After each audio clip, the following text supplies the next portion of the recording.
जी, अस्सलाम वालेकुम आप सबको दोस्तों को, भाइयों को, बुज़ुर्गों को मैं वेलकम कहता हूँ।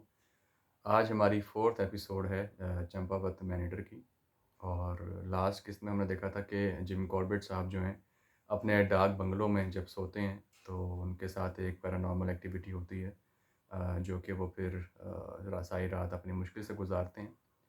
ख़ैर सुबह ये उठते हैं और सुबह अपना नाश्ता करने के बाद चाय करने के बाद ये वहाँ पे खेतों में एक थोड़ी चहलकदमी करते हैं, थोड़ा इलाके का जायज़ा लेते हैं।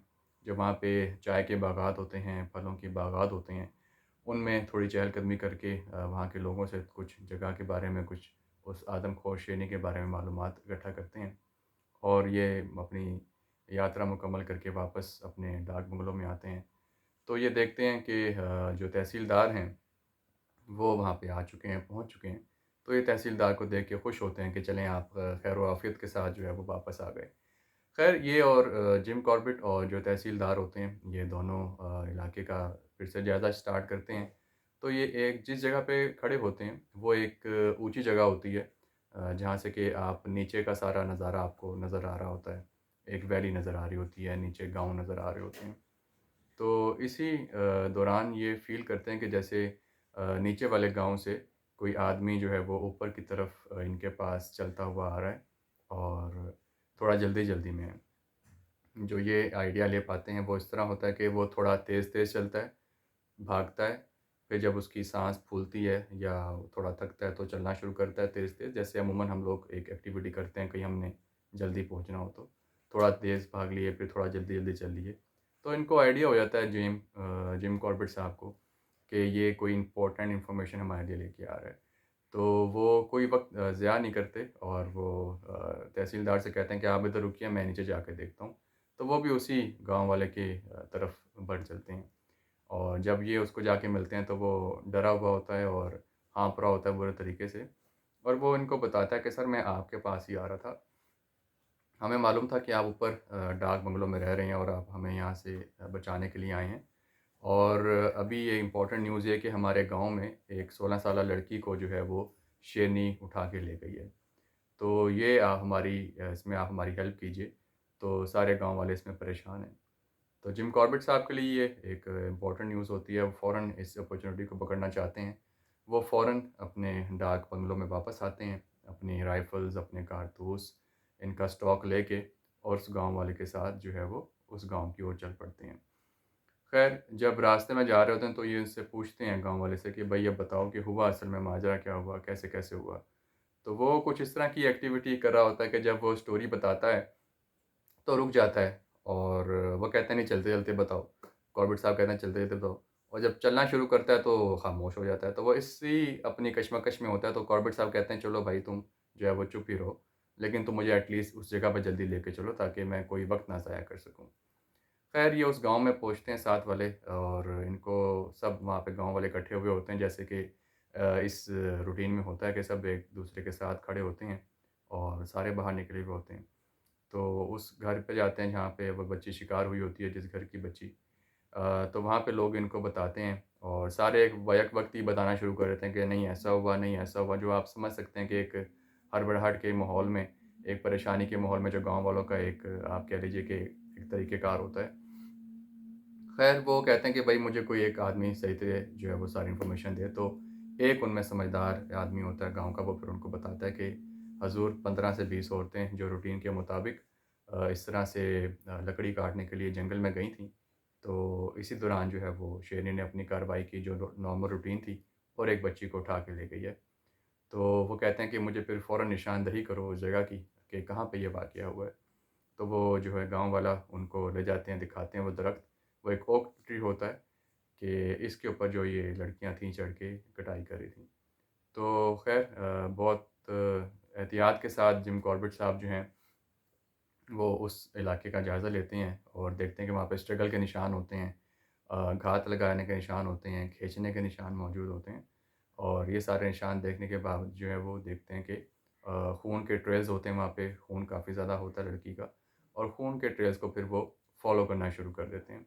लेकिन अकेले ही होते हैं, बाकी गाँव वालों को पीछे ही रखते हैं ताकि जो प्रोफ़ेशनली यही इस चीज़ को डील कर सकते थे।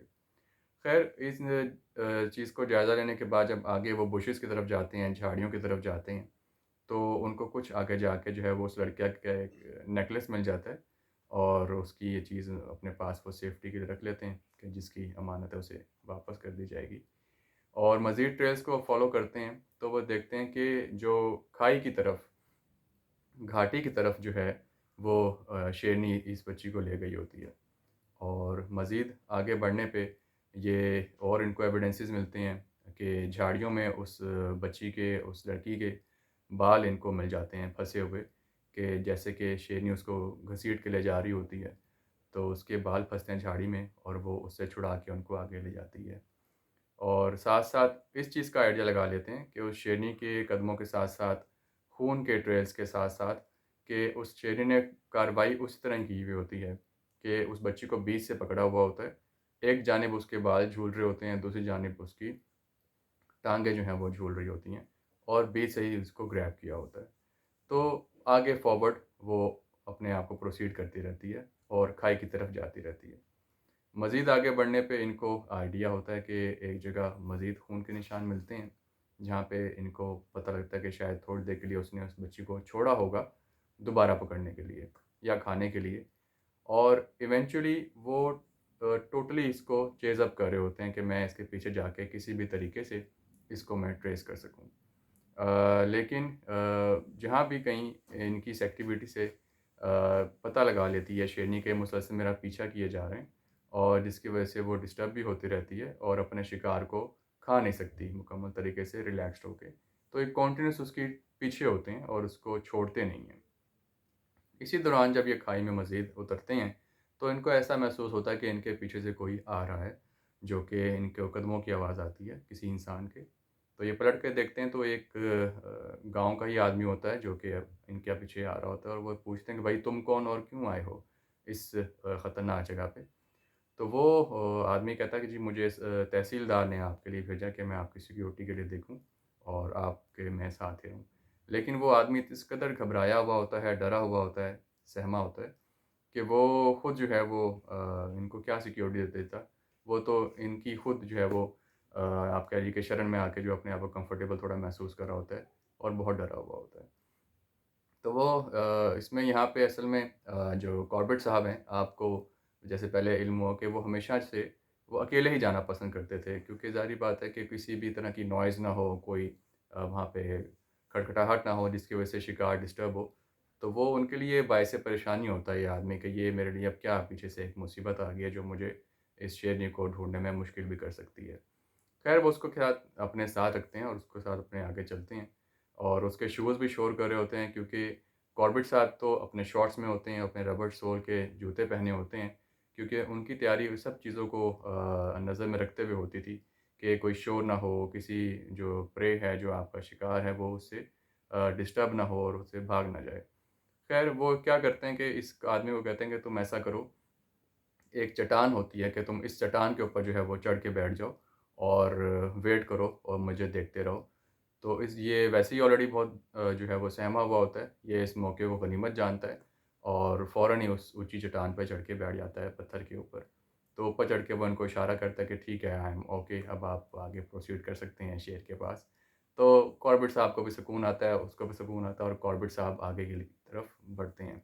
लेकिन ये जितना भी आगे ये बढ़े होते हैं आप ज़हन में एक विजुअलाइज़ कर सकते हैं वर्चुअली तौर पे कि वो नीचे खाई की जानिब जा रहे होते हैं और इनको नीचे पहाड़ी नाला भी नज़र आ रहा होता है।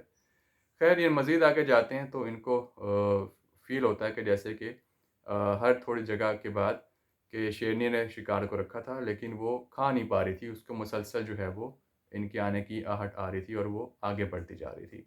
और ये भी इसी तरह आगे जाते जा रहे थे। एक जगह जाके इनको एहसास होता है कि मैं तो एक काफ़ी दूर तक आ गया हूँ आदमखोर के एरिया में, ना कोई यहाँ पे क्विक हेल्प है और मैं टोटली एक्सपोज़ भी हूँ, वो मुझ पे कभी भी जो है वो हमला भी कर सकती है।